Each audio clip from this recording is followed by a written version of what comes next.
Good evening, नमस्कार, स्वागत है आपका स्टडी IQ यूट्यूब चैनल पर। मैं वासु। हमारी चल रही थी रेलवे की सीरीज। हमने एक टारगेट लिया था कि रेलवे का जो मैथ्स का सिलेबस है उसे हम लोग कंप्लीट करेंगे 90 डेज के अंदर। 30 डेज इससे पहले हो चुके हैं। आज हमारा डे 31 है। ज्योमेट्री हमारा चैप्टर चल रहा था। ज्योमेट्री चैप्टर की आज ये हमारी क्लास 6 है। सेशन स्टार्ट करने से पहले आपके सामने दिख रहा है टेलीग्राम भी आपकी व्हाट्सएप, फेसबुक, इंस्टाग्राम इनकी तरह ही एक ऐप है। प्ले स्टोर से आप इसे डाउनलोड करें। प्लस के अंदर आप इसमें सर्च करेंगे वासु स्टडी IQ तो आपको टेलीग्राम का चैनल मिलेगा। यहां पर आपको डेली बेसिस पर एक तो क्लास की लिंक मिल जाती है। अपनी क्लास होती है हर शाम 6 बजे। दूसरा, यहां पर आपको PDF मिल जाती हैं। जितने भी सेशन मैं आपके यहां पर ले रहा हूं उनकी जैसे ही चैप्टर आपका कंप्लीट होता है तुरंत पीछे तक के हर चैप्टर की PDF आपको मिल जाती है। इन PDF की अच्छी बात यह है कि इनमें भी इसी तरीके से लिखा रहता है डे 1, डे 2, डे 3। तो मान लो आपने डे 15 की क्लास मिस कर दी, आपको YouTube पर ढूंढने में समस्या आ रही है, लेकिन आपके पास PDF है तो डे 15 पर जाएं। वहीं पर एक ऑप्शन होता है क्लिक करने का, वहां क्लिक करेंगे तुरंत के तुरंत आप वीडियो क्लास में पहुंच जाएंगे। इसके अलावा जो एग्जाम रिलेटेड कुछ इंपॉर्टेंट नोट्स हैं वो भी मैं बीच बीच में यहां पर पोस्ट करता रहता हूं। नीचे का जो आपका पार्ट है Vasu study IQ doubt group, यहां पर आप अपने एग्जाम रिलेटेड जितने भी डाउट्स हैं उन्हें आप पूछ सकते हैं। तो ये दोनों की दोनों चीजें हैं, आप इन्हें ज्वाइन जरूर कर लेना। पिछली क्लास में हमने रोम्बस को डील किया था और फिर मैंने आपको यहां कुछ कंक्लूजन निकाल के दिए थे। एक एक करके हमने हर एक कंक्लूजन को देखा था कि ये कंक्लूजन कैसे आया। एरिया निकालने का तरीका एक तो ये था कि डायगोनल फर्स्ट को डायगोनल सेकंड से मल्टीप्लाई करके 2 का डिवीजन कर दो, रिजल्ट आ जाएगा एरिया का। एक कॉन्सेप्ट हमने देखा था A² sin थीटा। थीटा के लिए मैंने कहा था जैसे 120 दे रखा है तो दूसरी तरफ आ जाओ, 60 डिग्री बनता है। 150 डिग्री दे देगा तो दूसरी तरफ आ जाओ, 30 डिग्री बनता है। जिससे सवाल आपका मान लो नहीं भी आ रहा है 150 डिग्री के ऊपर तो भी आप 30 डिग्री के हिसाब से उसको डील कर सकते हैं।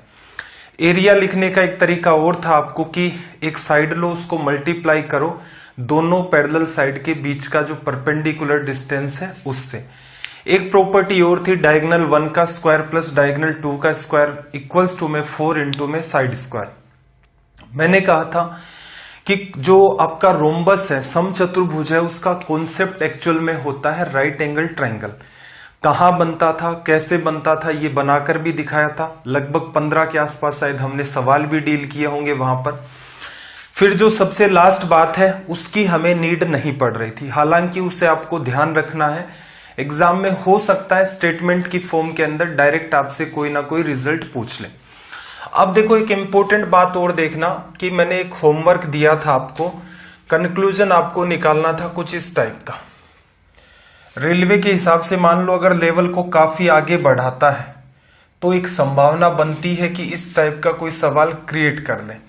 ये आपके पास एक रेक्टेंगल है, मार्किंग मैं कर देता हूं इसकी ABCD के हिसाब से। फिर इसके अंदर कहीं भी एक रैंडम पॉइंट है, कहीं भी मतलब यहां पर मैंने एक रैंडम पॉइंट मान लिया O, इसको इससे मिला दिया, इससे मिला दिया, आपने इसके साथ मिला दिया और आपने इसके साथ मिला दिया। ये पॉइंट आपका बाहर भी हो सकता था, रिजल्ट इसका सेम वैसा का वैसा मिलेगा जो हर केस में है, चाहे ये बिंदु O बाहर हो या अंदर हो। कंक्लूजन कुछ निकालना था कि हमें OA, OB, OC और OD में कंक्लूजन क्या निकलेगा। तो यहां पर इसके लिए मैं क्या कर लेता हूं, एक परपेंडिकुलर ड्रॉ कर लेता हूं। कर लिया, सेम टू सेम यहां भी परपेंडिकुलर ड्रॉ कर लिया मैंने एक। अब देखना ये परपेंडिकुलर है, ये भी परपेंडिकुलर, ये दोनों लाइन पैरेलल। यहां से यहां तक की दूरी को अगर मैं A कहता हूं तो ये भी मेरी A होगी। इस दूरी को यहां 90 से इस 90 तक की दूरी को अगर मैं B कहता हूं तो ऊपर वाली दूरी भी मेरी B होगी। अब देखना ये जो भुजा आपको दिख रही है इसकी वैल्यू अगर मैं इस राइट एंगल ट्रायंगल से निकालना चाहूं तो क्या लिखूंगा मैं, OA का स्क्वायर माइनस A का स्क्वायर लिखा जा सकता है। इस साइड का स्क्वायर लिख रहा हूं मैं, इस साइड का स्क्वायर, मान लो इसको आपने कोई भी नाम दिया X, तो एक्स स्क्वायर की वैल्यू निकालोगे तो ओ ए का स्क्वायर में से ए का स्क्वायर लेस करोगे। रीजन राइट एंगल ट्राइंगल है। ऐसे ही इस राइट एंगल ट्राइंगल के लिए भी मैं इसको x माना है तो एक्स स्क्वायर निकालता हूं। दोनों में ये लेंथ आपकी सेम है, लेकिन इसका रिजल्ट क्या आएगा, ओ बी का स्क्वायर माइनस बी का स्क्वायर लिखा जा सकता है। यहां पर देखना, इस लेंथ को अगर मैं y नाम देता हूं, इस लेंथ को y नाम देता हूं और इसका स्क्वायर निकालता हूं, y का स्क्वायर, देखना कैसे निकलेगा। ओ डी का स्क्वायर माइनस ए का स्क्वायर, क्यों, 90 के सामने हाइपोटेनस, तो मैं लिख सकता हूं ओ डी का स्क्वायर माइनस ए का स्क्वायर बराबर इसको लिख सकते हो आप, देखना जरा, 90 के सामने ओ सी है, इसमें से बी स्क्वायर लेस करोगे वाई स्क्वायर आ जाएगा, तो आप यहां से लिख सकते हो ओ सी स्क्वायर माइनस का, यहां पर क्या आ गया आपके पास, बी स्क्वायर। अब देखो ये दोनों बात, इसको इधर रख दो, इंटरचेंज करके रख सकते हैं, फिर इस वाले पार्ट को इसमें जोड़ दो और इस पार्ट को, क्योंकि इसको अगर लेफ्ट में रख के, मतलब पहले मैं उसी को सोल्व करता फिर इसको सोल्व करता, बराबर में आता, फिर इन दोनों को आपस में रख देता, ठीक है भाई। तो लेफ्ट साइड में आपके पास क्या आता, ओ ए का स्क्वायर प्लस ओ सी का square minus a square minus b square. Right side में देखना क्या आता, ओ बी का स्क्वायर प्लस ओ डी का square minus a square minus b square. Left वाला पार्ट राइट से कट गया, तो इसका जो कंक्लूजन है वो ये है। इस कंक्लूजन को आप सीधे सीधे ध्यान रखेंगे। मान लेते हैं कि एग्जाम का लेवल कुछ ज्यादा टिपिकल कर दिया, हालांकि एसएससी सीडीएस के लिए तो कॉमन सी बात है, रेक्टेंगल की प्रॉपर्टी बच्चे को आनी चाहिए, लेकिन फिर भी मान लो लेवल रेलवे का थोड़ा बहुत और बढ़ जाता है, तो उस केस में क्या होगा, यहां से सवाल आपका बन सकता है।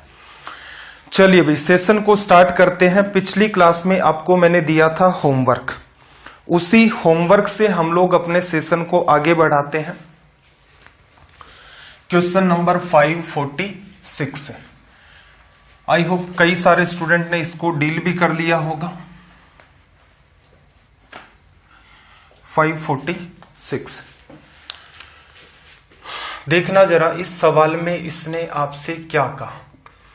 इसने कहा कि एक समचतुर्भुज का परिमाप जो है वो 2p यूनिट है और विकर्णों की लंबाई, उनका जो योग है वो m यूनिट है। समचतुर्भुज का क्षेत्रफल कितना होगा। देखो डायगोनल 1 और डायगोनल 2 का जो सम आपको दे रखा है वो कितना दे रखा है भाई, यहां पर m, ठीक है भाई। एरिया क्या होता है आपका, diagonal 1 into diagonal 2 divide by में 2। तो इसका मतलब यहां पर d1 d2 तो काम में ले नहीं सकते, एक m को काम में ले सकते हो। पेरीमीटर 2p है, तो इसका मतलब अगर मैं कहूं साइड की वैल्यू मेरी कितनी होगी, साइड की मेरी वैल्यू कितनी होगी, पेरीमीटर में 4 का भाग दे दोगे तो 2p में 4 का भाग दोगे, 2 से 4 कटेगा, नीचे आपका 2 आ जाएगा, लिखा जा सकता है। अब इतना सा डेटा यहां कुछ समझ नहीं आ रहा तो एक कॉमन सेंस लगा सकते हो। ऑप्शन में आपको स्क्वायर दिख रहे हैं, जैसे m स्क्वायर है, कहीं पर p स्क्वायर है, तो बेटर क्या रहेगा, आप इसका स्क्वायर कर लें। कुछ भी क्लिक नहीं हो रहा है तो आप इसका स्क्वायर कर लें। डायगोनल का 1 का स्क्वायर प्लस डायगोनल 2 का स्क्वायर प्लस 2 इंटू में डायगोनल 1 डायगोनल 2 इक्वल्स टू में m स्क्वायर लिखा जा सकता है। डायगोनल 1 का स्क्वायर प्लस डायगोनल 2 का स्क्वायर क्या लिखा था, 4 इंटू में साइड का स्क्वायर, तो इसकी जगह क्या लिखोगे, 4 इंटू में साइड का square. Side p square by 4, 4 से 4 कट गया, इसका मतलब यहां सिर्फ बचेगा p स्क्वायर। प्लस अगर मैं इसके अंदर 2 का डिवीजन कर दूं और 2 का ही इसमें मैं मल्टीप्लाई कर दूं, तो फायदा क्या हुआ, मेरा ये बन गया d1 d2 बाई 2 एरिया, और मल्टीप्लाई में क्या आ गया 4। 4 इंटू में लिखा जा सकता है एरिया बराबर m स्क्वायर। p स्क्वायर को इधर भेज दो तो m स्क्वायर में से p स्क्वायर लेस हो गया। 4 इंटू में एरिया है तो एरिया की वैल्यू कितनी आ गई आपकी, यहां पर 1/4 लिखा जा सकता है बड़ी आसानी से। क्या कोई और भी यहां पर संभावना हो सकती थी क्या इस सवाल को सोल्व करने की, तो देखना जरा। एक तो आपका ये तरीका है, एक तरीका होता है ऐसे सवालों में कि प्रॉपर्टी दे रखी है स्टेटमेंट की फॉर्म के अंदर, कोई रिजल्ट निकाल रहा है, बेटर क्या रहेगा आप चीजों को अज्यूम कर लें, ठीक है भाई। आप चीजों को अज्यूम कर लें।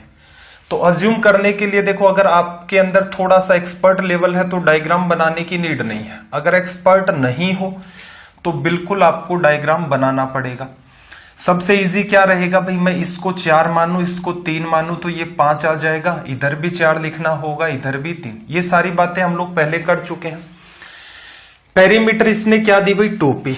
तो यहां से देखना जरा, 2p की जो वैल्यू है 5, 10, 15, 20 हो जाएगी। तो पेरीमीटर की वैल्यू कितनी हो जाएगी, p की जगह आप क्या लिख सकते हो, सीधे सीधे 10। ठीक है, कोई एक्स्ट्रा दिमाग नहीं लगाना। अब ये मत कहना सर पेरीमीटर तो इसकी 20 हुई, नहीं, उसने 2p दे रखा है पेरीमीटर, तो इसका मतलब p की वैल्यू 10 आ गई। विकर्णों की लंबाई का योग कितना है भाई, m की जो यहां पर वैल्यू है वो कितनी है, 4 4 8 और 3 3 6 14 लिखा जा सकता है। इसका एरिया जो है वो कितना निकल के आएगा, रीजन क्या, आपसे एरिया ही तो पूछ रहा है वो। एरिया अगर आप सीधे निकालते हो तो d1 d2 by 2 लिखते हो, 8 गुणा में 6/2, 48/2 24। रिजल्ट क्या आना चाहिए, 24। अब कौन से ऑप्शन में आएगा 24, ये आपको क्रॉस चेक करना पड़ेगा। पहले ऑप्शन को चेक किया, m स्क्वायर इंटू में p, m का स्क्वायर इंटू में p, इसका स्क्वायर करो 196 इंटू 5, बहुत ज्यादा आगे चला गया। दूसरे ऑप्शन की m into P square, m into में p स्क्वायर, 100 गुणा में 14, 1400 आ जाएगा, डिवीजन करोगे 4 का, नहीं भाई 24 नहीं आ रहा, बहुत आगे है। Option third 1/4 m square minus p square, ये क्या आ गया भाई, 14 का स्क्वायर 196 में से 100 लेस किया 96 और डिवाइड बाई 4 करोगे 24, ये करेक्ट हो सकता है। ऑप्शन 4 की बात करें, p square minus m square, p square में से एम स्क्वायर, ये तो रिजल्ट नेगेटिव आ रहा है, ये एरिया हो नहीं सकता। तो एक संभावना ये है। अब इसको अगर आप काम में लेना चाहते हैं तो बेटर क्या रहेगा, डायग्राम अवॉइड करना आना चाहिए। जो बच्चा डायग्राम अवॉइड कर गया, ये इसलिए मैं सिखा रहा हूं कि मान लो बहुत सारे बच्चे ऐसे होते हैं कि एंड टाइम के ऊपर इंस्टेंटली उनको ध्यान नहीं आता एग्जाम में कैसे डील करें, लेकिन एक अप्रोच ये भी होती है मैथ्स के साथ डील करने की। तो बेटर क्या रहेगा, आप चीजों को अज्यूम भी कर सकते हैं। ज्योमेट्री में मैंने कहा था, पीछे ही बताया था कि अज्यूम किया जा सकता है, तो वो संभावनाएं यहां भी हैं। लेकिन यहां डायग्राम नहीं बनाओगे, सीधे सीधे चीजों को अज्यूम करोगे तो आपका सवाल फास्ट होगा, जो हमने नॉर्मल तरीका किया था उसके कंपैरिजन में भी। चलिए भाई, सवाल नंबर 547 की बात करते हैं। लैंग्वेज को एक बार आप रीड करें, अटेम्प्ट करके भी देखें कि क्या रिजल्ट आ रहा है।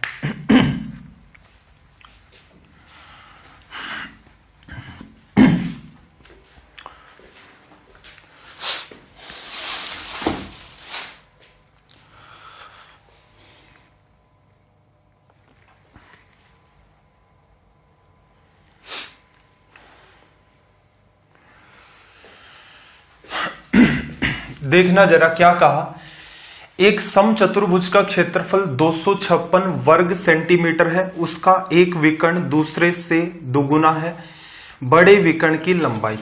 देखो, छोटे वाला डायगोनल आपने x माना, बड़े वाला डायगोनल 2x हो गया। डायगोनल फर्स्ट को सेकंड से मल्टीप्लाई करके 2 से डिवाइड करते हो तो एरिया आ जाता आपका 256। दिख रहा है भाई, एक्स स्क्वायर की वैल्यू कितनी, 256, एक्स की वैल्यू अंडर रूट करोगे 16 आ जाएगी। बड़े वाला डायगोनल आपको चाहिए, एक्स की वैल्यू 16 आ चुकी है, तो 16 गुणा में 2 32। तो ये यहां से अपना सीधे सीधे रिजल्ट बन गया। आई होप कर लिया होगा लगभग बच्चों ने इस सवाल को भी। चलो भाई, सवाल नंबर 548, 548 को देखना जरा, 548 का रिजल्ट देखो। क्या कहा कि एक समचतुर्भुज की प्रत्येक भुजा की लंबाई उस वर्ग की भुजा की लंबाई के बराबर है जिसका विकर्ण कितना है, 40√2, जिसका विकर्ण। तो एक सिंपल सी बात बताओ, स्क्वायर का डायगोनल क्या होता है, स्क्वायर की साइड a है तो डायगोनल a√2, a√2 की वैल्यू 40√2 है तो a की वैल्यू ऑटोमेटिक 40। तो समचतुर्भुज की प्रत्येक भुजा की लंबाई वर्ग की भुजा की लंबाई के बराबर है तो 40 होगी। यदि उस समचतुर्भुज के विकर्णों की लंबाइयों का अनुपात कितना है, 3 4, ठीक है भाई, तो उसका क्षेत्रफल क्या होगा, तो सबसे बेस्ट वे आपको मैंने ये सिखाया कि आप कॉन्सेप्ट काम में लेंगे राइट एंगल ट्रायंगल का। 3 3 4 4 मान लिया, 3:4 में है डायगोनल, तो 6 मान लो और 8 मान लो, रेशियो तो 3:4 ही रहेगा, कोई फर्क नहीं पड़ेगा। इसकी वजह से ये 5 आ गया। अभी अभी हमने क्या देखा, 5 नहीं है, असल में ये कितना है 40। किससे गुणा किया भाई, 8 से। एरिया क्या लिखते हो, diagonal 1 into diagonal 2 divide by 2। Diagonal 1 कितना है भाई आपका 8, 8 गुणा में 8 64, एक्चुअल वैल्यू आ गई। ये डायगोनल कितना है 6, 6 गुणा में 8 48, और डिवीजन किसका करना है यहाँ पर 2 का। डायगोनल निकाले, 2 का डिवीजन कर दिया। यहां से अगर आप बात को सोल्व करेंगे तो देखना ये कितनी बार कट गया भाई, 32 बार। 48 गुणा 2 96, कैरी 9, 48 गुणा 3 40, 50 को 3 से करते हो 150 आता है। 2 ज्यादा है से किया और कितनी बार, 3 बार, तो 6 कम करो, 144 में 9 जोड़ दिया आपने, तो रिजल्ट कितना आएगा भाई 153। तो यहां से रिजल्ट हो गया अपना 1536। क्लियर है भाई बात। चलो इन सवालों में देखो एक छोटी सी बात और ऑब्जर्व करना, कई बार क्या होता है ये बात आपके सामने आई, ठीक है, ये अगर आदत डेवलप कर सको तो बहुत अच्छी बात है। मैं ये कहता हूं मेरे अंदर ये कंप्लीटली डेवलप नहीं है, लेकिन मुझे ये पता है कि अगर कोई स्टूडेंट इस चीज को डेवलप कर ले, कुछ कुछ सवालों में जहां कैलकुलेशन मुझे टिपिकल लगती है, बिल्कुल मैं इन छोटी छोटी चीजों का सहारा लेता हूं, ठीक है। लेकिन आप क्या करें भाई, आपका तो काम ही ये है कि चीजों को पढ़ना, बार बार उनकी प्रैक्टिस करना। एक आदत आप डेवलप करने की कोशिश करें जिससे भविष्य में, रेलवे में तो चलो फिर भी काम चल जाएगा अपना, बैंक की तैयारी कर रहे हैं या एसएससी की करेंगे भविष्य में या कर रहे हैं, सीडीएस की एग्जाम होगी, तो वहां टाइम बचाने के लिए क्या किया जा सकता था, यूनिट डिजिट का सहारा। 8 गुणा 2 16, इसका मतलब इकाई का अंक कितना आएगा 6, तो आपने इतना ही लिखा। 32 गुणा 48 यूनिट डिजिट 6 आएगा, तो इसका मतलब ऑप्शन 4 आपका क्या होता, करेक्ट लिखा जा सकता था। आगे एग्जैक्ट सोल्व करने की नीड नहीं थी। कई बार हम डिजिट सम का भी सहारा ले लेते हैं, जैसे इसका डिजिट सम कितना है 3 और 2 5, गुणा में 8 4 12, 12 में 1 और 2 3, 5 गुणा 3 15 की वजह से डिजिट सम किसका आएगा 6। तो कई बार 2 ऑप्शन के लास्ट के अंदर यूनिट डिजिट आपका क्या आ जाता है 6। उस केस में आप क्या ट्राई करेंगे भाई, उस केस में आप ट्राई करेंगे डिजिट सम को मैच करने की। जैसे पहले ऑप्शन का डिजिट सम 1 + 5 + 5 + 0, 5 5 10 11, 11 और 1 12, तो 1 1 यहां से क्या आ जाएगा 2। अगले ऑप्शन का 6 और 1 7 बन रहा है, उससे अगले ऑप्शन का 5 5 10 3 13 14, 14 का कितना आया 5, और अपने वाला जो ऑप्शन है उसका देखना 6 3 9 6 15, 5 और 1 6, तो इससे भी ये सोल्व हो रहा है। तो इस छोटी सी बात को अगर आप डेवलप कर सकते हैं अपने अंदर, कि कई बार कैलकुलेशन में फंस जाते हैं, तब आपका ध्यान ऑप्शन की तरफ भी थोड़ा सा चला जाना चाहिए। आपको यही पता है कि इन दोनों का मल्टीप्लाई होकर के आपका रिजल्ट निकलेगा। एटलीस्ट यूनिट डिजिट तो आप चेक कर सकते हैं, और ज्यादा ना भी चेक करें। चलिए भी question number 549, question number 549,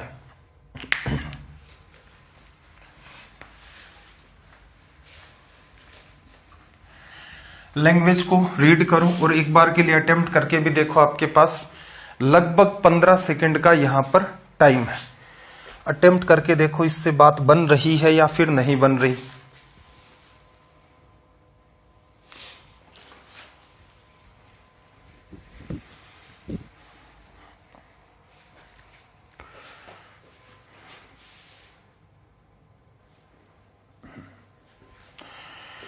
five 49 में देखो भाई क्या बात बनी। एक समांतर चतुर्भुज की भुजाएं 15 और 7 सेंटीमीटर है, उसके एक विकर्ण की लंबाई 20 सेंटीमीटर है, तो उसका क्षेत्रफल कितना होगा। पैरेललोग्राम की अगर मैं बात करूं तो कुछ प्रॉपर्टी इसकी आप नोट करना भाई।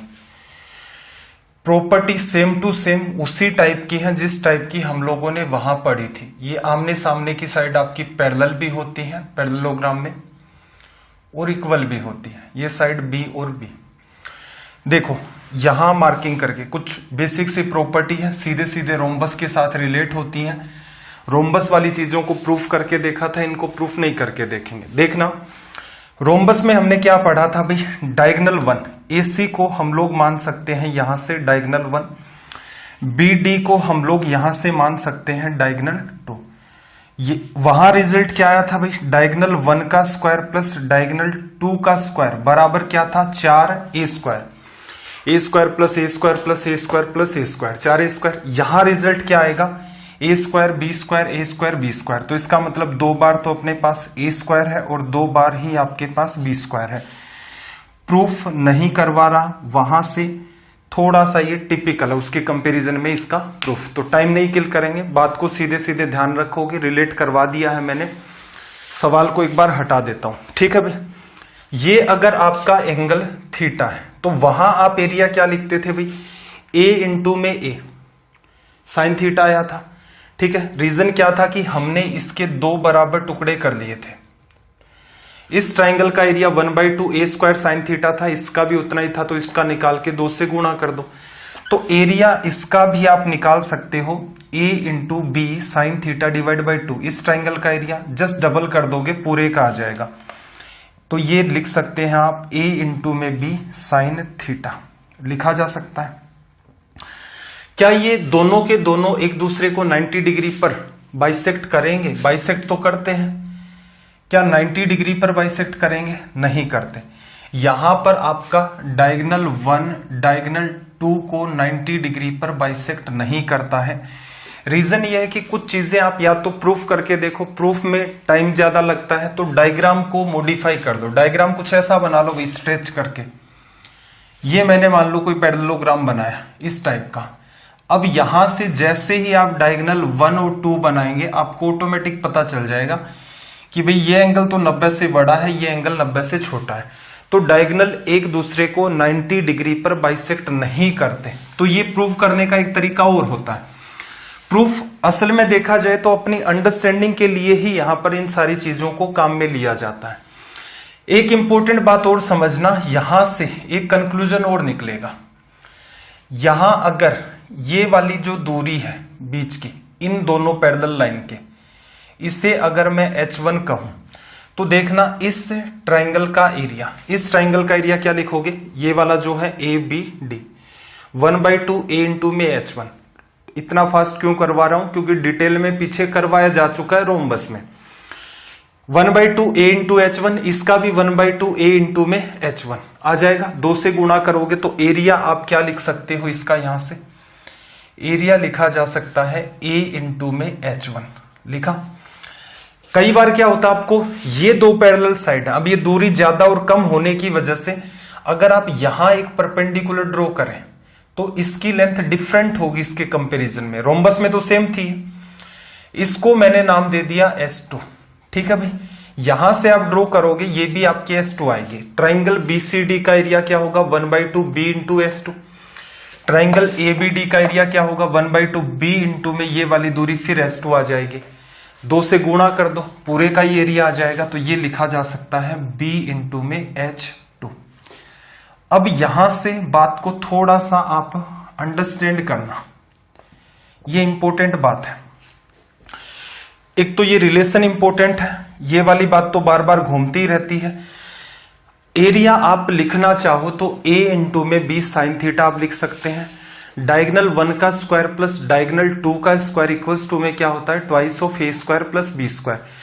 प्रूफ रोम्बस में हमने कई चीजों का किया था, उसी टाइप से इनका प्रूफ है। मैं आपका टाइम नहीं किल करना चाहता प्रूफ के चक्कर में। एरिया वाली बात इंपॉर्टेंट है। एरिया क्या होगा, साइड, और जैसी साइड जैसे A दी है आपको तो A साइड के बीच की परपेंडिकुलर लेंथ। साइड आपको अगर B दे दी तो B और B के बीच की परपेंडिकुलर लेंथ, ठीक है भाई। एरिया ऐसे भी लिख सकते हो, एरिया आप ऐसे भी लिख सकते हो। एक और बात ध्यान रखना, यहां से भी एग्जामिनर सवाल पूछता है, ये भी इंपॉर्टेंट पार्ट है। क्या कहेगा कि समांतर चतुर्भुज है, उसकी 2 भुजाएं ऐसे और ऐसे हैं, एडजेसेंट साइड देगा, जैसे ये साइड दे दी और ये साइड। फिर कहेगा बड़ी भुजाओं के बीच की दूरी इतनी है, तो बताओ छोटी भुजाओं के बीच की दूरी कितनी होगी। ठीक है भाई, तो सवाल नंबर 549 आपके सामने है। अटेम्प्ट करते हैं पैरेललोग्राम से पर बेस जो सवाल है अपने उनको भी। तो कुल मिलाकर 4 बातें रोम्बस की हैं, 4 बातें ही वैसी की वैसी पैरेललोग्राम की। पैरेललोग्राम की मानना चाहो तो 3 ही बातें एक तरीके से। देखो समांतर चतुर्भुज की भुजाएं कितनी है 15 और 7 सेंटीमीटर, उसके विकर्ण की लंबाई 20 सेंटीमीटर है, क्षेत्रफल कितना होगा। यह सवाल आसान है, काफी आसान है, लेकिन काफी इंपॉर्टेंट है। रीजन क्या है देखना जरा, हर संभावना पर काम करते हैं। ये आपके पास एक पैरेललोग्राम या फिर समांतर चतुर्भुज है, बड़ी भुजा 15 ले ली, ये 7 ले ली, ये 15 ले ली और ये 7 ले ली। ये वाली जो दूरी है मान लो, मैंने मान ली ये कितनी है मेरे पास 20, ठीक है। कोई फर्क नहीं पड़ता, आपका मन करते तो 20 आप ये वाली भी मान सकते थे। दूसरा हमें नहीं पता डायगोनल बड़ा होगा छोटा होगा, हम उस पर दिमाग भी नहीं लगाना चाहते। हमसे एरिया पूछा। स्टूडेंट जनरली क्या करता है ऐसे सवालों के अंदर, स्टूडेंट जनरली क्या करता है, d1 square plus d2 square बराबर twice of a square plus b square. लिखा, डायगोनल 2 की वैल्यू निकाल ली।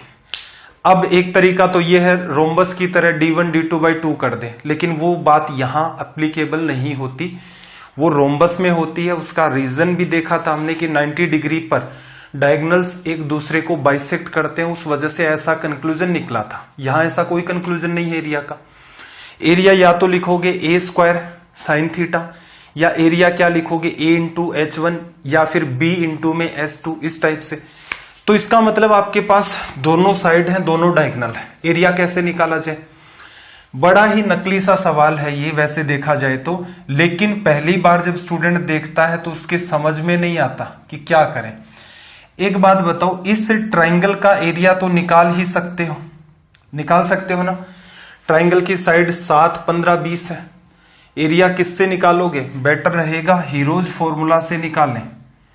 हीरोज फॉर्मूला एडिशन करो भाई, 20 से 15 35 और 7 42, 2 का डिवीजन करोगे, सेमी पेरीमीटर कितनी आ गई 21। एरिया मैं लिख रहा हूं इस ट्राइंगल का, क्या होगा भाई 21 गुणा 21 में से 20 चला गया 1, 15 चला गया 6 और 7 चला गया, 7 चला गया तो कितना बचा अपने पास 14।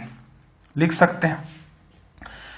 देखो इसके पास क्या है, इसके पास है 7 गुणा 2, इसके पास क्या है 7 गुणा में 3, इसके पास कितना है 3 गुणा 2, 2 7 बाहर आ गए, 2 3 बाहर आ गए, 2 2 बाहर आ गए।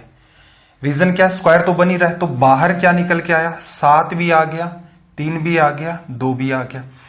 किसका एरिया है भाई, ये एरिया है इस ट्राइंगल का। अब इस ट्राइंगल की भुजाएं भी तो 7, 15, 20 है, तो इसका मतलब अगर आपको कंप्लीट रोम्बस पैरेललोग्राम का एरिया लिखना है, इसको ट्वाइस कर दो। 7 गुणा 3 21, 21 गुणा 2 42, 42 गुणा में 2 84, ये रिजल्ट हो जाएगा। ठीक है, अगर आपने अपने जीवन में ऐसा सवाल एक बार नहीं करके देखा है तो पूरे चांसेस ये रहते हैं कि सारी प्रॉपर्टी भी आपको पैरेललोग्राम की पता है, फिर भी आप डील नहीं कर पाते हैं। रीजन बहुत छोटी सी बात है, ये दिखते तुरंत का तुरंत डायग्राम देखते बात पता चल जाती। अब आपको अवॉइड क्या करना है इस सवाल में, अवॉइड करना है अगर भविष्य में क्वेश्चन आता है तो इसका डायग्राम। सवाल नंबर 550 की बात कर देते हैं, क्वेश्चन नंबर 550। लैंग्वेज को रीड करो भाई और एक बार अटेम्प्ट करने की कोशिश करो। सवाल नंबर 550। 550 में देखना, इसने हमने क्या कहा कि एक समांतर चतुर्भुज की भुजाओं का अनुपात 5:4 है।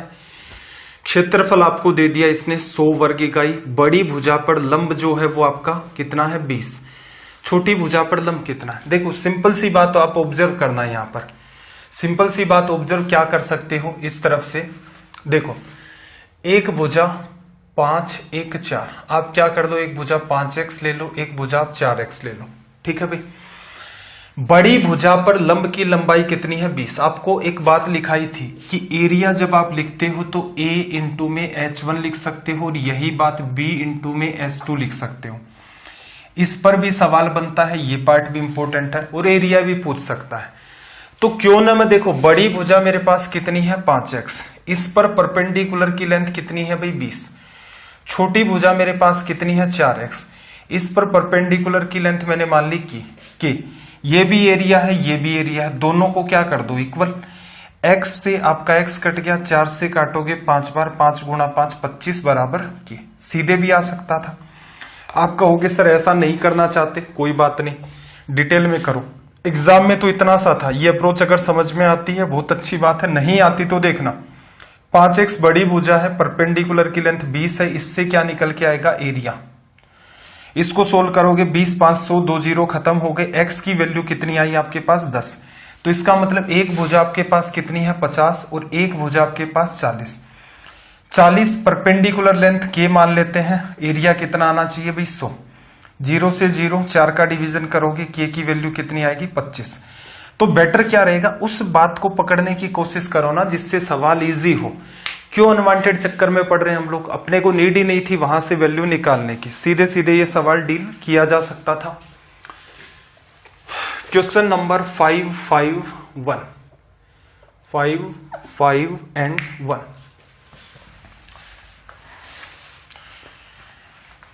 लैंग्वेज को रीड करना भाई। 551 में देखना जरा, इसने क्या कहा कि एक समांतर चतुर्भुज की एडजासेंट साइड्स हैं, आसन भुजाएं 36 और 27 सेंटीमीटर।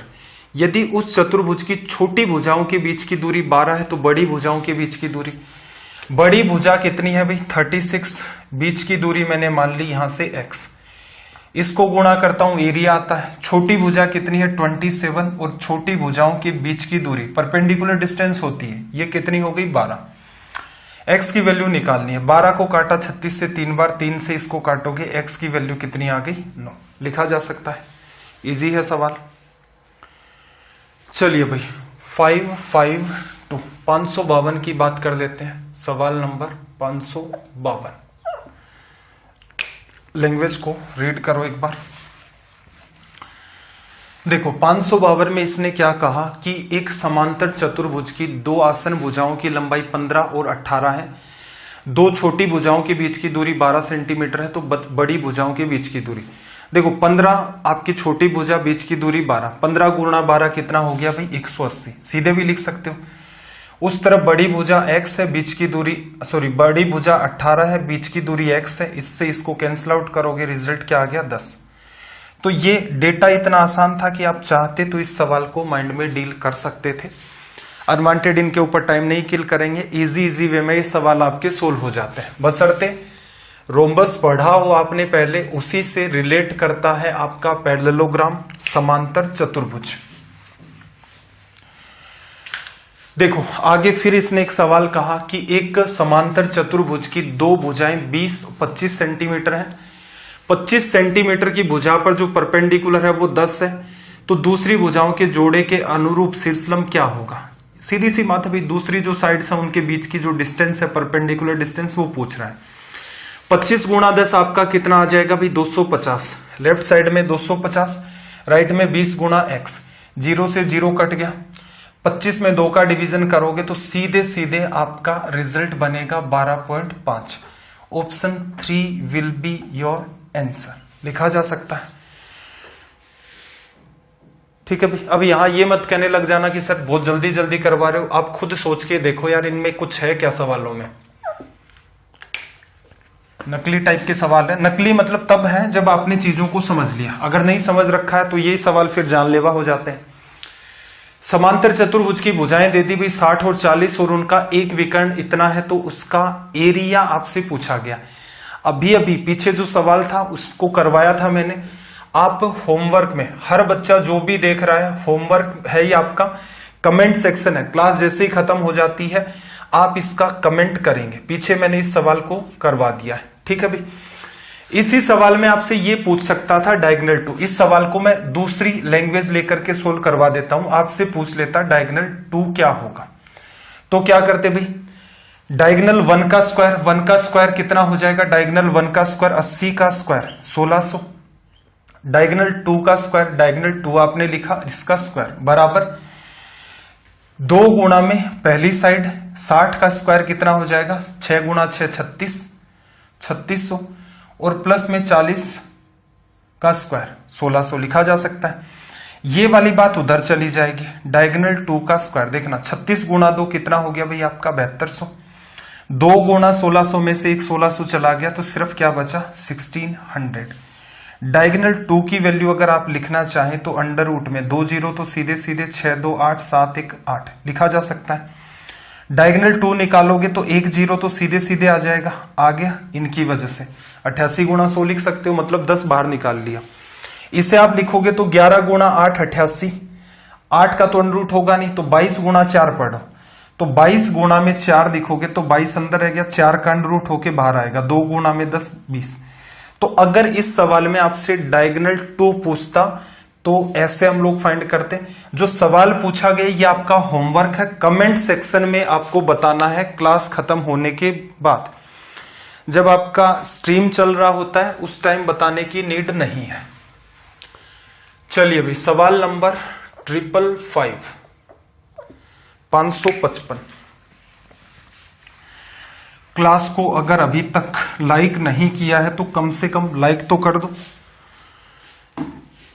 देखो, एक समांतर चतुर्भुज ABCD की एक भुजा AB 24 सेंटीमीटर है, AD की वैल्यू आपसे दी 16, मतलब वही दो टाइप की भुजाएं होती है, एक 24 एक 16। AB और DC के बीच की जो दूरी है, ठीक है, वो कितनी है 10, AD और BC। अब AB भुजा कितनी है भाई 24, परपेंडिकुलर डिस्टेंस इनके बीच की कितनी 10, तो 240 लिख दो सीधे सीधे, 24 गुणा 10। दूसरे केस में 16 गुणा में x मान लो, यही बात वो पूछ सकता है। 16 का डिवीजन किया एक बार, कितना बचा 8, 16 5 80, ये आपका हो गया रिजल्ट। सीधे सीधे आप डील कर सकते थे। सारे के सारे प्रीवियस ईयर क्वेश्चन है, कुछ सवाल SSC से उठाए गए हैं, कुछ सवाल रेलवे से उठाए गए हैं। देखो यहां पर अपना फिर से एक इंपॉर्टेंट पार्ट आया, समलम चतुर्भुज, ट्रेपीजियम। ट्रेपीजियम होती कैसी है भाई, सिर्फ छोटी सी थ्योरी है, इसको देख लेते हैं। ये आपका मान लेते हैं भाई ट्रेपीजियम। ट्रेपीजियम में क्या होता है भाई, एक पेड़ आपका पैरेलल होता है, A B C और D। एक पेड़ तो आपका पैरेलल होगा, कोई सा भी एक AB और DC। जनरली हम लोग डायग्राम ऐसा बनाते हैं, AD भुजा और BC भुजा हो सकता है इक्वल हो सकता है इक्वल ना हो। अगर ये दो साइड भी आपकी इक्वल हो गई, दोनों AD बराबर BC, तो ये आपका बनेगा आइसोसेलेस ट्रेपीजियम, समद्विबाहु समलम चतुर्भुज। इसके अंदर आपको अपनी एग्जाम के हिसाब से, रेलवे के हिसाब से सिर्फ एक बात ध्यान रखनी है, इसका एरिया। अगर ये पार्ट रेलवे का नहीं होता, SSC का होता, यहां सिमिलरिटी लगती और इसी के ऊपर कम से कम 15 सवाल बन सकते थे, ठीक टाइप के। ठीक है भाई, कुछ सवाल इजी मान सकते हो 4-5 और 8-10 सवाल इसमें हार्ड लेवल के बनते। रीजन सिमिलरिटी यहां अप्लाई होती है, उस पर नहीं जाना, एरिया लिखना है। तो ये भुजा A है और ये भुजा B है, और जो पैरेलल आपकी साइड्स हैं, इनके जो बीच की परपेंडिकुलर डिस्टेंस है वो मैंने मान ली h। एरिया लिखना है तो देखना जरा, एरिया लिखने के लिए क्या करोगे आप, ऐसा कर दो, कुछ इस टाइप से इसको डिवाइड कर दो। इस ट्राइंगल का एरिया, ट्राइंगल AB और C का एरिया क्या लिखोगे भाई, 1/2 आधार या बेस, A ऊंचाई कितनी, AB बेस मानना है। पहली क्लास याद करो, मेरे ख्याल से पहली या दूसरी ज्योमेट्री क्लास बताया था, हाइट क्या होती है, बेस क्या होता है, हाइट बाहर कैसे चली जाती है, सारे के सारे कंक्लूजन थे, प्रूफ भी किया था। ये बेस हो गया, सामने का वर्टेक्स ये है, यहां से परपेंडिकुलर ड्रॉ करोगे, यही लेंथ निकल के आएगी h। ऐसे ही आप ट्राइंगल CDA का एरिया निकालोगे तो 1/2, ये वाला क्या ले लो बेस, क्या लिया आपने भाई B, इनटू में सामने का वर्टेक्स इस पर परपेंडिकुलर, ये ऐसे तो डलेगा नहीं, इसको थोड़ा सा आगे बढ़ाना पड़ेगा, फिर ड्रॉ करोगे h ही आएगा।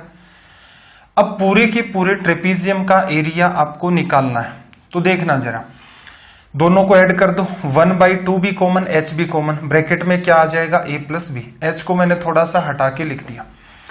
एरिया क्या हो गया भाई, 1/2 गुणा में समांतर भुजाओं का योग, A और B जो भुजाएं वो समांतर हैं, गुणा उनके बीच की दूरी। एरिया ऑफ ट्रेपीजियम क्या होता है, 1/2 into sum of parallel sides into distance between parallel sides.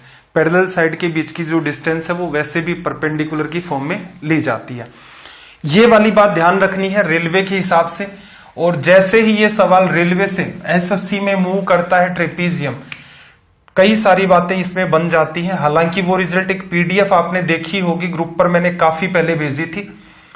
Channel पर जाना, वास्तु स्टडी IQ नाम का जो चैनल है उसकी फाइल के सेक्शन में जाना, वहां आपको एक मेरे ख्याल से 25 पेजेस के आसपास की PDF मिलेगी। उसमें और भी जो प्रॉपर्टी बनती है ट्रेपीजियम की वो भी लिख रखी है। तो कोई बच्चा ये चाहता है कि सर नहीं, मेरे को ये लग रहा है कि लेवल और भी बहुत भयंकर जा सकता है, तो वो बच्चा उनको अपने नोट्स में अटैच कर दे।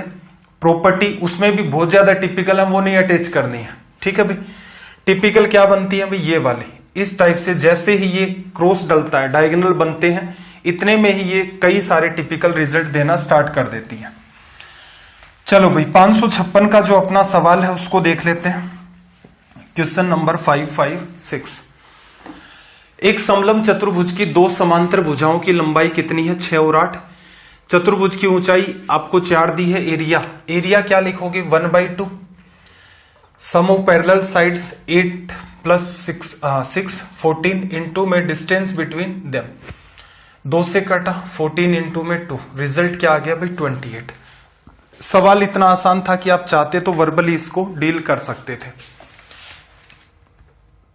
557 देखना जरा, समलंब चतुर्भुज की समांतर भुजाओं की लंबाई 3:2 में है, बीच की न्यूनतम दूरी 15 है, मतलब परपेंडिकुलर डिस्टेंस की बात कर रहा है। एरिया 450 है, तो समांतर भुजाओं की लंबाई का योग। देखना आपने क्या लिया, area 1/2, sum of parallel sides, side को क्या ले लो भाई 3x और 2x ले लो, इजी रहेगा। सम कर दिया 5x, इनटू में डिस्टेंस बिटवीन देम 15, एरिया कितना आ गया भाई 450, लिखा जा सकता है। देखना जरा, यहां से 15 से काटा 3 बार 0, 5 से काटा 5 6 30, x की वैल्यू कितनी आ गई भाई 12। आपसे सम ऑफ पैरेलल साइड्स पूछा, x की वैल्यू यहीं रख दो, 12 5 60, या फिर सीधे सीधे क्या करते 5x के साथ छेड़खानी नहीं करते, 15 से काट दिया था, 6 × 2 12, सीधा भी आपका रिजल्ट हो जाता। क्या गड़बड़ की भाई हमने, ऑप्शन सही, हाँ ऑप्शन 4 आपका करेक्ट हो गया। सवाल नंबर 558 558 लैंग्वेज को एक बार के लिए आप रीड करना, 15 सेकंड का आपके पास टाइम है, अटेम्प्ट कर सकते हो तो बहुत अच्छी बात है इस सवाल को।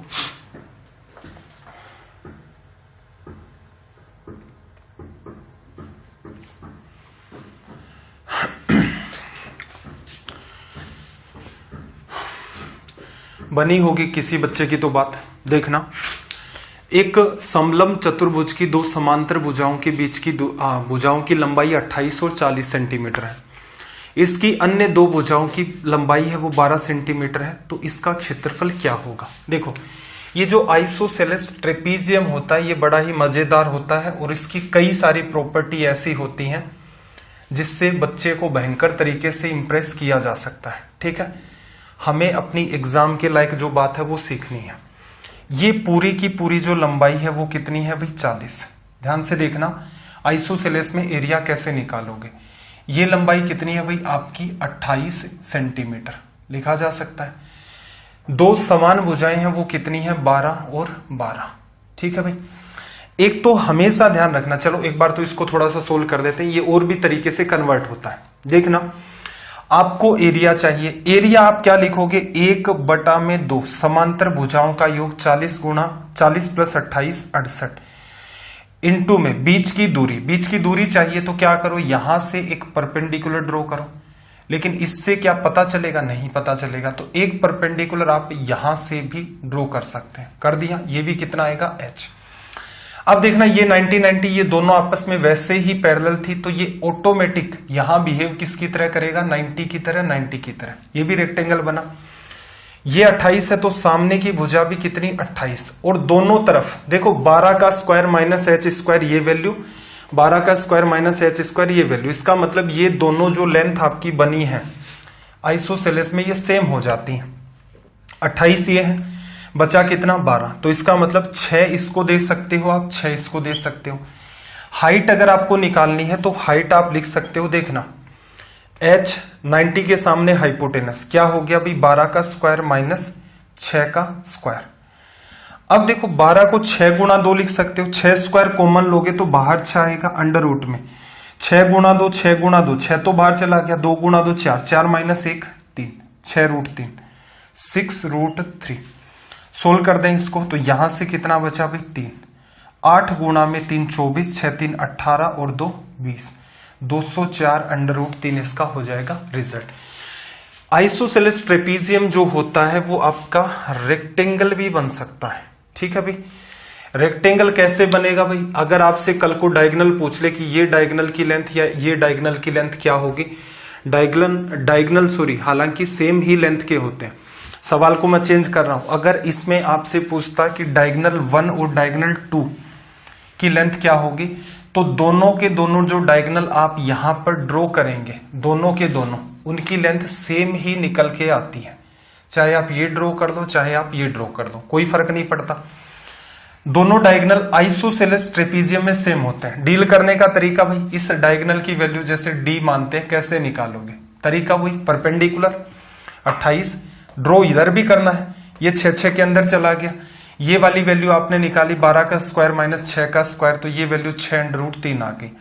तो डायगोनल क्या होगा, अंडर रूट में इसका स्क्वायर और इसका स्क्वायर, इसका स्क्वायर कितना हो गया 6 का स्क्वायर गुणा 3 प्लस 28 और 6 आपका कितना भाई 34 का स्क्वायर। इसको सोल्व करेंगे तो रिजल्ट एग्जाम में अगर उसे स्पेसिफिक सवाल ये बनाना होगा तो ये वैल्यू सिंप्लीफाई होने जैसी रखेगा, इतना आलतू फालतू तरीका क्रिएट नहीं करेगा। एक बात और समझना, ये जो आपका होता है, अभी अभी हमने क्या देखा, आइसोसेलेस ट्रेपीजियम, आप चाहो तो इसे आप चेंज कर सकते हो रेक्टेंगल में। कैसे भाई, ये भुजा 12 है, ये 6 है और ये 6√3, 6√3 तो ये भी है, ये हिस्सा काटो, ये वाला ट्राइंगल काटा, इसको पलट करके इधर रख दो, सीधे सीधे जा रही है, लेंथ 6, फिर परपेंडिकुलर 6 हो गई, फिर परपेंडिकुलर, ये लेंथ आपकी 12 इसके साथ अटैच हो गई। अब थोड़ा सा देखना, ये पार्ट आपने हटाया और ये पार्ट आपका इधर चला गया, इस टाइप से, ये गायब, ये गायब, कितना बचा 6√3। एरिया लिखना 28 और 6 34 गुणा में 6√3, लंबाई गुणा चौड़ाई। अब आप कहोगे इसमें गुरुजी क्या कमाल है, कमाल बस इतना सा है, देखने में बच्चे को थोड़ा सा ये लगता हो क्या चमत्कारी काम कर दिया, ठीक है, तो इसकी आपको नीड नहीं होती, आलतू फालतू इसके चक्कर में आपको पढ़ना भी नहीं होता है। तो जो सीधी सीधी मैंने आपको बात बताई है उससे आपका काम दौड़ जाएगा। चलो भाई क्वेश्चन नंबर 559, सीधे सीधे रैंडम क्वाड्रिलेटरल से भी सवाल बनाए जा सकते हैं, रैंडम क्वाड्रिलेटरल से भी सवाल बनाए जा सकते हैं, मतलब चतुर्भुज से भी। क्या कहा, जैसे भुजाएं 3 4 5 6 के अनुपात में इनका परिमाप, सबको जोड़ दो, 4 3 7 5 12 6 18। 18 किसको बता रहा भाई, 18 आपका बता रहा 72 को, किससे गुणा किया आपने 4 से। सबसे बड़ी भुजा कितनी थी 6 को भी 4 से गुणा कर दोगे तो लेंथ क्या आ जाएगी 24। ये आपके नकली सवाल होते हैं, आप इनको वर्बली कर सकते हैं। सवाल नंबर देखना जरा 560, क्वेश्चन नंबर 560, 560। जल्दी से इसकी लैंग्वेज को रीड करना। रैंडम क्वाड्रिलेटरल होता है, उसका भी एरिया पूछ सकता है, लेकिन ये एरिया जब पूछा जाता है तो इसके साथ कुछ शर्तें आपके जुड़ जाती हैं। देखना, इसने क्या कहा कि चतुर्भुज आकार के एक क्षेत्र का विकर्ण 24 मीटर है, शेष सम्मुख शीर्षों से बनाए गए लंब 8 मीटर और 13 मीटर है, क्षेत्रफल कितना होगा। कोई भी रैंडम क्वाड्रिलेटरल है, हमें नहीं पता है कि ये किस टाइप का है, ठीक है भाई, कोई भी रैंडम बना लो जैसा आपका मन करे। अब इसने क्या कहा, इसका एक जो विकर्ण है वो कितना है 24, ये डायगोनल आपने ले लिया 24, लिखा जा सकता है। मैं इसको नाम दे देता हूं A B C और D।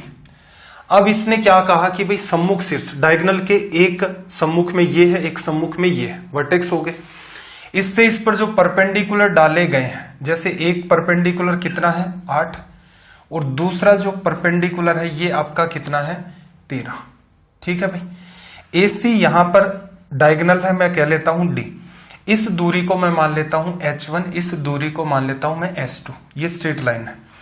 अब देखो, अगर आपको यहां क्वाड्रिलेटरल ABCD का एरिया चाहिए तो क्या आप ऐसा नहीं लिख सकते कि भी ट्राइंगल जो आपका ACB है, ट्राइंगल जो आपका ACB है प्लस कर दो इसके अंदर ट्राइंगल ACD, ट्रायंगल ACD लिखा जा सकता है। ये क्या हो गया अभी 1/2, ये वाली वैल्यू डायगोनल D और ये ऊंचाई इस ट्रायंगल की H1, और ऐसे ही देखना 1/2 डायगोनल और इनटू में हाइट S2, 1/2 डायगोनल इनटू में H2। तो यहां देखो इसमें कुछ नया चमत्कारी काम नहीं था, सीधे सीधे यहां क्या आ जाएगा D/2 डायगोनल बाई 2 तो कॉमन आ गया, ब्रैकेट में H1 प्लस H2। क्या रटने की नीड है? नहीं, मत रटो। एक तो चांस कम है सवाल बनने के, अगर बनेगा तो ट्रायंगल आपको दिख रहा होगा बनते हुए, तो सीधे सीधे डील करोगे। जैसे इस वाले ट्रायंगल का एरिया आप सीधे सीधे ही फाइंड करते, तो क्या लिखते भाई 1/2, AC की वैल्यू 24 और गुणा में 8, ठीक है। इसका एरिया लिखते तो 1/2 24 गुणा में आप क्या लिखोगे 13, ठीक है भाई। इसमें इसको काटा ये 12, इसमें इसको काटा 12, 12 कॉमन आ गया, 8 और 13 कितना हो गया 21, 21 गुणा 2 42, 21 और 4 25। तो रिजल्ट सीधे सीधे कितना बन गया 252 मीटर स्क्वायर। नीचे वाला पार्ट अवॉइड करो। चीजों को सीखने का जो फायदा है वो यही आपका होता है कि अनवांटेड जो फॉर्मूले हैं उनसे बचाव किया जा सकता है।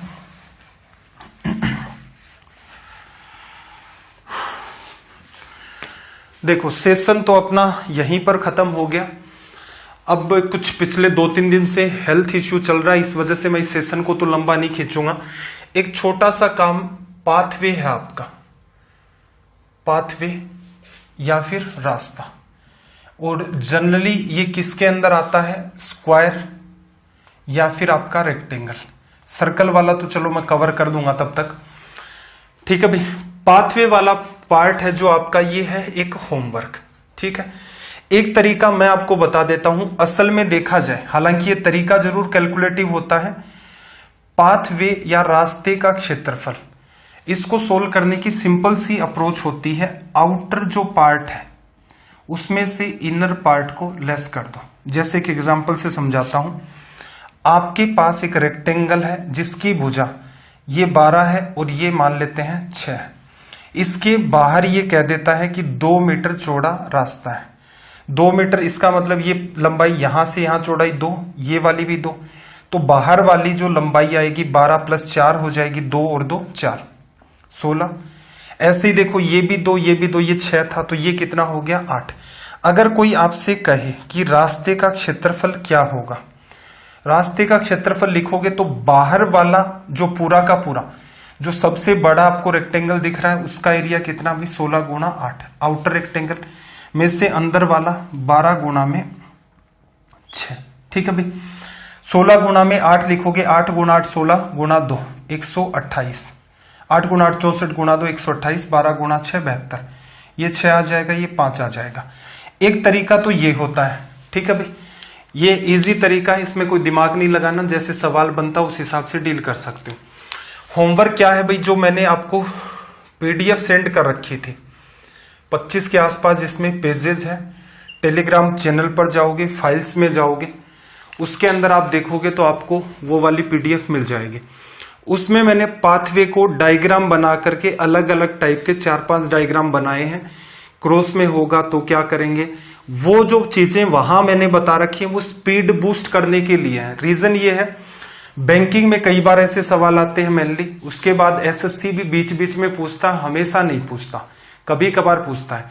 रेलवे भी पूछ लेता है, स्टेट लेवल की एग्जाम भी पूछ लेती है। काम चलने को इससे चल जाता है। स्टेट लेवल की या रेलवे के अंदर तो टाइम की मारामारी नहीं है, लेकिन फिर भी मैं चाहूंगा एक बार वहां जो चीजें मैंने एक्सप्लेन कर रखी हैं आप उनको ट्राई करना। हालांकि पाथवे के सवाल इस पैटर्न से हो जाते हैं, कोई किंतु परंतु नहीं होता लगती, लेकिन स्पीड को मेंटेन करने के लिए वहां पर हम लोग डील करते हैं। जैसे इसके रिजल्ट कैसे आएंगे, रिजल्ट सिंपल से आएंगे। एक तो पेरीमीटर इसकी 12 12 24 12 6 18 36 पेरीमीटर है। पेरीमीटर के ऊपर रेक्टेंगल बनेगा, चौड़ाई कितनी होगी 2। तो यहां से सॉरी 1 ही मीटर चौड़ा रास्ता था ना, यहां पर तो 12 2 मीटर का चौड़ा रास्ता था।